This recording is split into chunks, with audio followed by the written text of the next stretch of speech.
across the map. So many players coming head to head, and Rops, the Estonian, will put down the Jordanian of Issa. With Chris, oh, that's awkward, but finally gets the headshot. Bit of overkill in the end. The T's do have the advantage. The dual Berettas of Alexia ripping through the T's, and now B-Mass and Rops have to try and stop this defusal. It is amongst the smoke. It's a full defuse without any kit alongside. Nonetheless, you're going to have pieces you need to sort out. T-side, however, everybody follows their role. Everybody listens. Tough task now for OG. Very difficult indeed. They are being pushed back. Chris J's MP one step closer to converting. A nice deagle. Oh, double from Alexi. So hold the phone for a second. They don't have a kit, which is a bit of an issue, but they've killed enough players early on to give them a chance, but it's being locked down from Frozen from behind with the Mac. Yeah, it feels like a couple of rounds where realistic after plant positions, which makes it almost impossible to play against. Now, Man2's trying to get cheeky with the MP7. He has been spotted. He doesn't get a kill. Alexi B gets the kill with the same AK. So that's pretty big for them. They've not invested into this round, even though there was an argument to do so. With a neat little ribbon on top for Mousesports. They'll start their choice with a 3-0 Carrigan. He did it twice against Vitality. The first time when they played them, it worked. Yesterday, he got wrecked. Speaking of that, we're going to have an early trade. Early trade opens up avenues through on main, and B-Mass, big headshot with Carrigan and Rops. It was slow, it was steady, nothing too spicy, but then Mousesports flicked the kill switch, and everybody in OG has been silenced. Valda will at least get one, a bit of an off. Looking very bleak indeed. Oh, timing. Oh, he doesn't get punished. There we go. He holds on. It does mean that he's the one who's taken the hit, and Issa is very aggressive. I was about to say gets away with it too, but then Chris J threads through the smoke and used the XM as well and had a lot of success.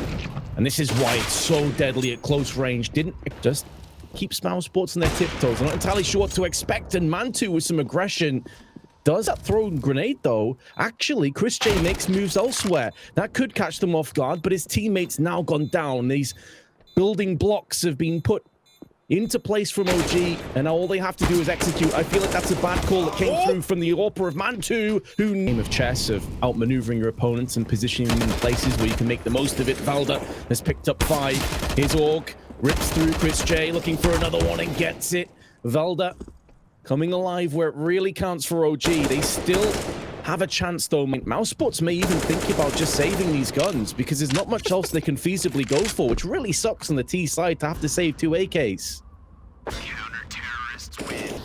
That's the thing, Tom. Like, even if you watched mine and your gameplay, there'd be some clips that looked a little bit dodgy with a ton of kills as a result of this. It's all about the timing. He needs his A defenders to hold on. It's a play that we talked about before. Mousesports do like to mix up the pace, but so far they haven't actually played it much this month at all. It seems like they've managed to avoid that sort of battle.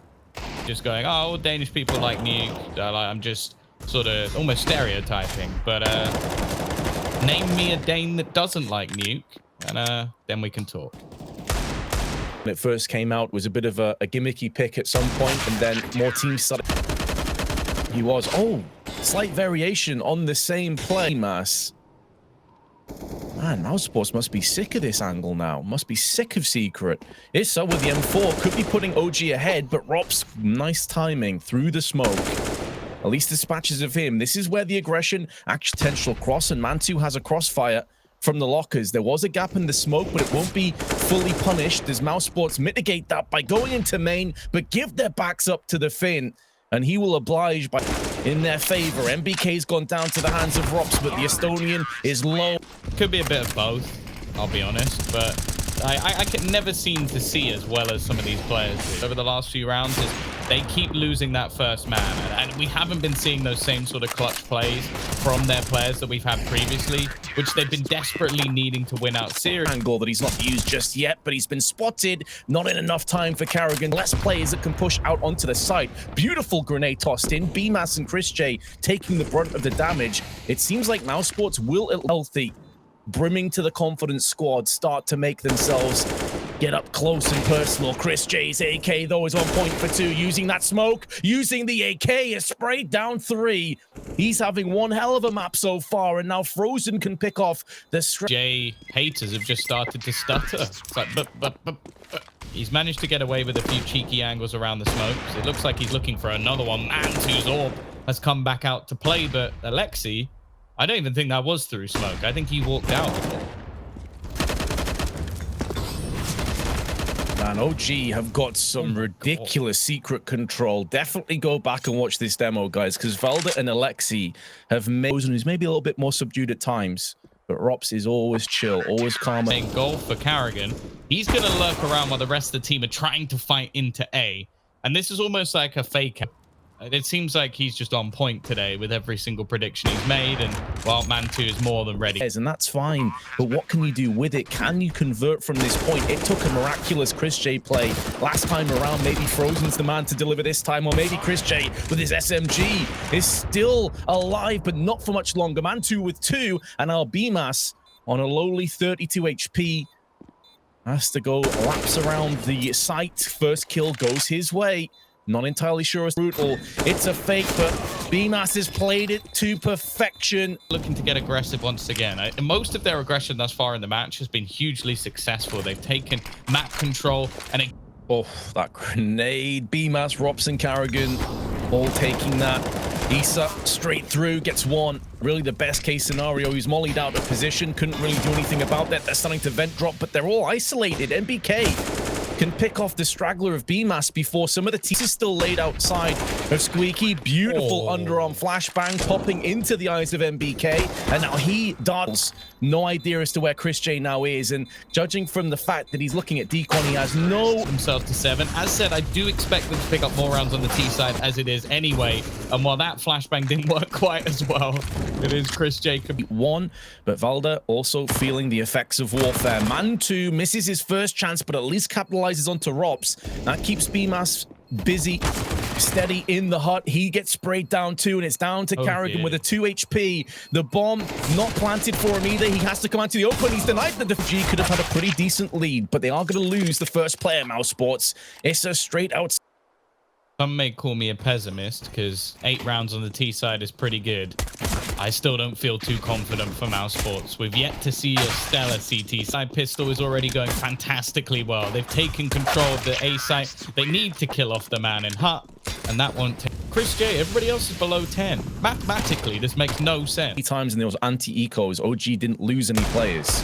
So it does catch up into his performance here. Rops also with his eagle up close, gets tagged 1 HP, but still gets 2 kills and wasn't far off a very poor force buy. They are making it work, and of course Chris J with the scout is putting down players left and right.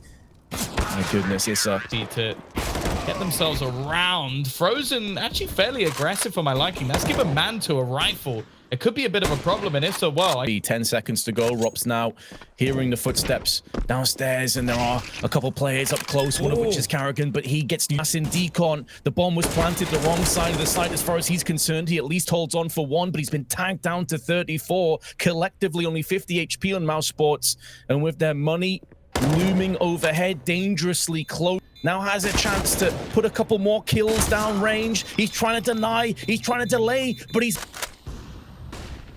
Absolutely.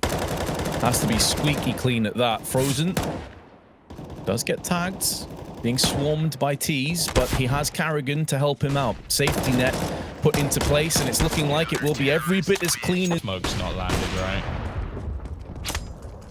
Don't even think there was an incendiary or anything thrown down either, so that's a little bit of a rough one. They do manage... I think they got very unfortunate with the timing as well. Beautiful. Fortunate. I think it was Frozen was looking outside at that gap in the smoke, and the second he turned around, it was a very unfortunate set of circumstances. Frozen, though, maybe had a chance. Like Carrigan, but they wait for him. Valde, a slight reposition just before the IGL moves. Lexi B, though, Vince, he's right behind him. There's no way that Chris survives this.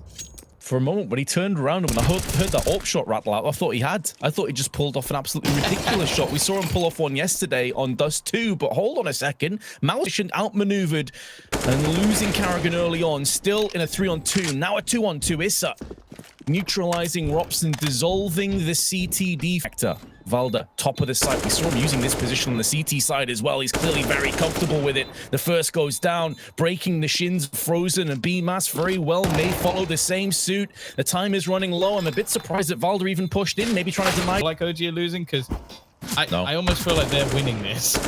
Right, 100%. And I think it goes back to that first half, not just in how like the trajectory of this half is going, but in the first half, whenever they won, 4 or 5 players were left alive. It's like they would either just absolutely slaughter. Strike. So the fact that OG are currently 11-11 is slightly ridiculous, and Froze, by leaving him there, you said he's had a good resurgence, well, might be cut short.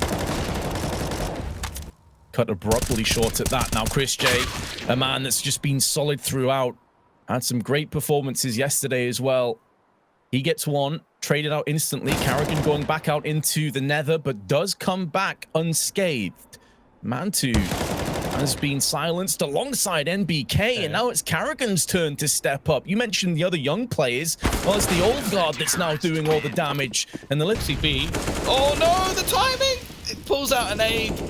That's painful. And now Bemis, he's trying his best. He's got to hold on. His teammates are rotating in as fast as possible, but Issa and Mantu already putting down a couple apiece, leaving Frozen to try and fight this, and Rops. Wow. A little bit far behind.